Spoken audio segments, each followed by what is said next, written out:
न वहां कोई हमारी सीमा में घुस आया है, न ही कोई घुसा हुआ है,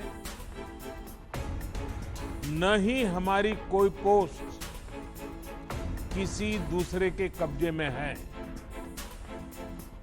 लद्दाख में हमारे 20 जाबाज शहीद हुए, लेकिन जिन्होंने भारत माता की तरफ आंख उठाकर देखा था, उन्हें वो सबक सिखा कर गए। नमस्कार, आदाब। आप देख रहे हैं ऑनलाइन न्यूज इंडिया। आपके साथ मैं हूं मोहम्मद अफजल आलम। कल प्रधानमंत्री नरेंद्र मोदी ने सर्वदलीय बैठक में ये बातें कही कि ना ही कोई हमारी सीमा के अंदर घुस आया है और ना ही कोई सीमा के अंदर घुसा हुआ है और ना ही किसी पोस्ट पर किसी का कब्जा है, और देश को ये विश्वास दिलाया कि सरहद पर सब ठीक है। ये बातें सर्वदलीय बैठक में ऑल पार्टी मीटिंग में प्रधानमंत्री नरेंद्र मोदी ने कही। लेकिन बड़े ही अफसोस के साथ कहना पड़ रहा है कि जो प्रधानमंत्री न देश कभी झुकने दूंगा न देश कभी मिटने दूंगा का नारा लगवाते थे, वो झूठ बोल रहे हैं। और उनके दावे की पोल किसी और ने नहीं खोली है, बल्कि हमारे देश के वीर जाबाज सैनिक जो रिटायर हो चुके हैं, उन्होंने इनकी ये पुष्टि की है कि प्रधानमंत्री झूठ बोल रहे हैं। आपको बता दें कि एक है रिटायर्ड लेफ्टिनेंट जनरल रामेश्वर राय। उन्होंने ये बातें कही कि हमने आखिर 40 साल तक देश की सेवा क्यों की, और देश के लिए, क्योंकि देश के लिए क्या था मैंने सेवा, देश की सरहद, देश की एकता, अखंडता और देश की संप्रभुता बचाने के लिए। उन्होंने ट्वीट कर क्या कहा है, आप इस ट्वीट को देखिए। काफी नाराज नजर आ रहे हैं प्रधानमंत्री नरेंद्र मोदी से, और ये बातें उन्होंने नाराजगी में कही है। उन्होंने यहाँ तक कह दिया कि अच्छा है, बेहतर है कि मेरा जो बेटा है वो सेना में नहीं है। इसके अलावा और एक जो महिला ब्रिगेडियर थी अनुपमा आचार्य, उन्होंने क्या कहा है, उन्होंने भी कहा है कि प्रधानमंत्री जी झूठ बोल रहे हैं और बीजेपी आईटी सेल का जो प्रोपेगेंडा है वो चल रहा है। उन्होंने ट्वीट कर क्या कहा, आप इस ट्वीट में देखिए।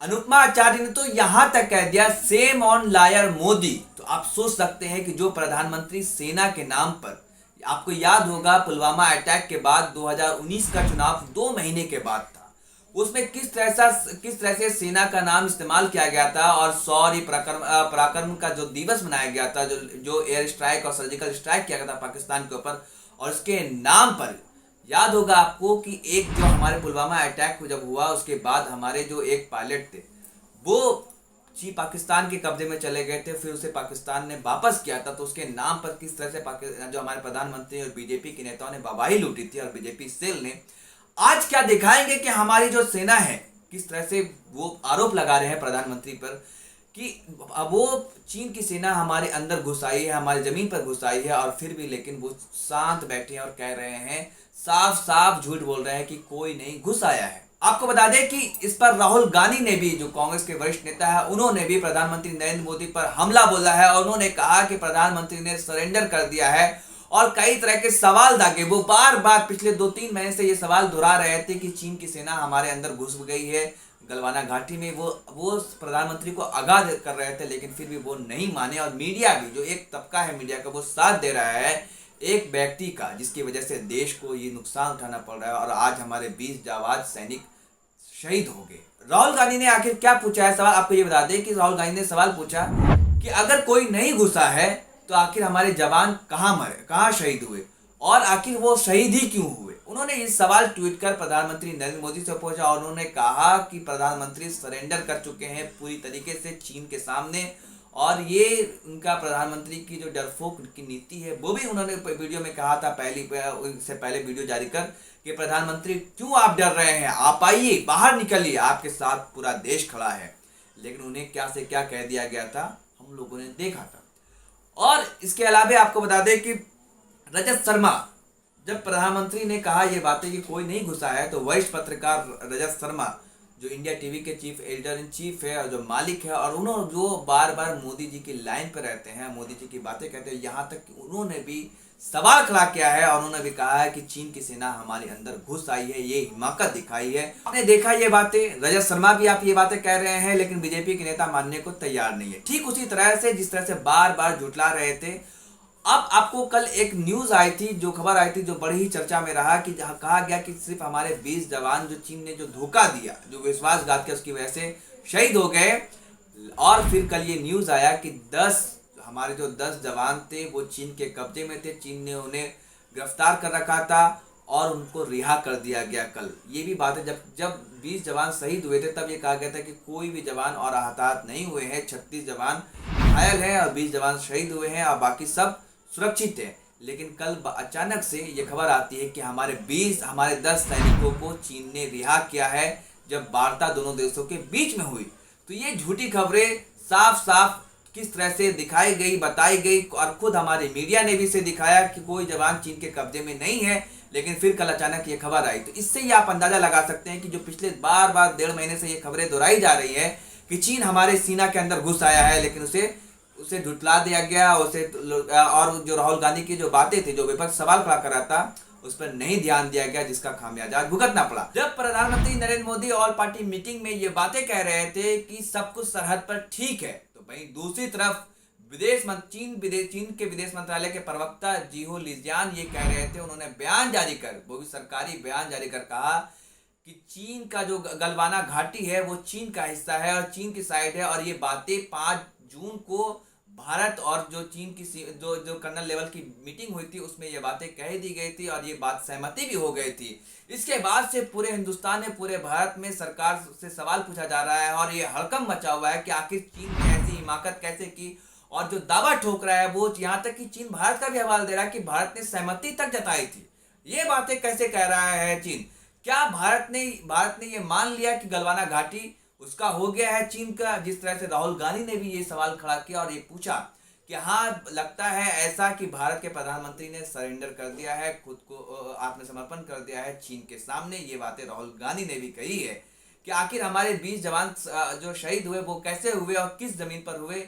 उन्होंने ये सवाल खड़ा किया था। तो उन्होंने आप बता दें कि चीन के विदेश मंत्रालय के प्रवक्ता की तरफ से जो बयान जारी कर कहा गया है और जो एक बाकायदा स्टेटमेंट दिया गया है वो क्या है, आपको मैं पढ़ के सुनाता हूँ। उन्होंने सबसे पहले चीन की तरफ से ये कहा गया कि गलती भी हिंदुस्तान का ठहराया गया। जो 20 जवान शहीद हुए उसमें जो गलती जो कहा गया है वो भी हिंदुस्तान के सैनिकों का ही करार दे दिया गया। और हमारे प्रधानमंत्री कह रहे सब कुछ चंगा सा है। सबसे पहले 6 मई की सुबह जो बातें कही गई है चीन के विदेश मंत्रालय के प्रवक्ता की तरफ से बयान जारी कर ये कहा गया है कि 6 मई की सुबह एलएसी पार करने वाले सीमा पर तैनात भारतीय सैनिकों ने जो रात में एलएसी पार करके चीन के क्षेत्र में आ गए थे, बैरिकेड लगाए और किलेबंदी की, जिससे सीमा पर तैनात चीन के सैनिक की गश्ती में अवरोध पैदा हुआ। फिर 6 जून को मीटिंग हुई थी। आपको हम सबको पता है कि कर्नल लेवल की बात हुई थी दोनों देशों के बीच में। 6 जून को दोनों पक्षों में कमांडर स्तर पर की वार्ता हुई और तनाव कम करने पर सहमति बनाई गई। भारतीय पक्ष इस बात पर सहमत हुआ, गौर कीजिएगा, सहमत हुआ कि वह गलवाना नदी को पार नहीं करेगा और दोनों ही पक्ष जमीन पर मौजूदा कमांडरों के बीच बैठकों के जरिए सैनिकों को चरणबद्ध तरीके से हटाएगा। ये बातें चीन की तरफ से 6 जून को कही। और 15 जून को जो बयान आया है, 15 जून का जो कहा गया है, जिस दिन हमारे 20 जवान हताहत हो गए, शहीद हो गए और 36 घायल हो गए, तो उसमें यह कहा गया कि 15 जून की रात की सीमा पर तैनात भारतीय सैनिक कमांडर स्तर की बैठकों में हुई समझौते का उल्लंघन करते हुए एक बार फिर एलएसी पार कर गए। जब गलवाना घाटी में तनाव कम हो रहा था, उन्होंने जानबूझकर उकसावे की कार्रवाई की। ये बातें चीन के विदेश मंत्रालय की तरफ से कहा गया है कि और गलती भी भारत का दे दिया गया है कि उन्होंने कहा कि जो गलवाना घाटी है वो चीन का हिस्सा था और भारतीय सेना ने उसको पार किया, जिसकी वजह से ये हमला हुआ और चीन की सेना को उकसाया। आप खुद अंदाजा लगाइए कि प्रधानमंत्री नरेंद्र मोदी क्या सच बोल रहे हैं, कितना सच बोल रहे हैं और कितना झूठ बोल रहे हैं। आपको याद होगा, आपको पता होगा कि राहुल गांधी ने एक सवाल और उठाया था कि हमारे सैनिकों के पास हथियार नहीं थे। जिस वक्त जो हाथापाई हुई, फेस ऑफ हुआ, उस वक्त हथियार नहीं थे, जिसकी वजह से हमारे सैनिक मारे गए। तो फिर एस जयशंकर ने ट्वीट कर कहा था ये गलत बात है। लेकिन खुद सैनिकों के परिवार ने, जो घायल सैनिक है उनके परिवार ने उनके हवाले से कहा कि हमारे बेटे ने कहा कि हाँ, हमारे पास हथियार नहीं था। आप खुद इससे ही अंदाजा लगाइए कि बार बार चीन हिमाकत कर रहा है, अंदर घुस आया है और हमारी विपक्षी पार्टियां सवाल खड़े कर रही हैं सरकार पर, लेकिन हमारी गोदी मीडिया उसे नजरअंदाज कर देती है और हर वक्त प्रधानमंत्री को बचाने के लिए लगी रहती है। प्रधानमंत्री एक पद है, एक पोस्ट है, उस पर कोई भी व्यक्ति आसीन हो सकता है, लेकिन देश रहेगा तभी प्रधानमंत्री रहेगा। ये बातें हमारी मीडिया को भी समझना चाहिए और प्रधानमंत्री से सवाल पूछना कोई दिक्कत और कोई हर्ज की बात नहीं, क्योंकि ये हमारे देश की साख का सवाल है, देश की इज्जत, आन बान, शान और आबरू का सवाल है। इसलिए बेहतर यही होगा कि हमारी मीडिया इस ऐसे सवाल को नज़रअंदाज नहीं करे और देश का नाक नहीं कटने दे, देश को नहीं झुकने दे, जो प्रधानमंत्री नरेंद्र मोदी ने कहा था। अब प्रधानमंत्री को भी चाहिए कि ऑल पार्टी मीटिंग में जो वादा किया है कि देश सब सुरक्षित है, सरहद पर सब सही है, उसे चीन को आग दिखाए, लाल आंखें दिखाने वाले प्रधानमंत्री चीन को लाल आंखें दिखाए और एक सर के बदले 10 जवान जो उन्होंने कहा था वो करके दिखाए, क्योंकि ये देश की भावनाओं की बात है। ना कि टिकटॉक को अनइंस्टॉल कर दे और ना ही जूम ऐप को बंद कर दे। और चीन के सैनिकों का जो बहिष्कार करने की बात, वो सामान का जो गुड्स का जो कहा जाता है बहिष्कार करें, वो हम कर लेंगे, लेकिन जो चीन ने हिमाकत दिखाई है, जो नापाक साजिश रची, उसे हमको मुंह तोड़ जवाब देना होगा।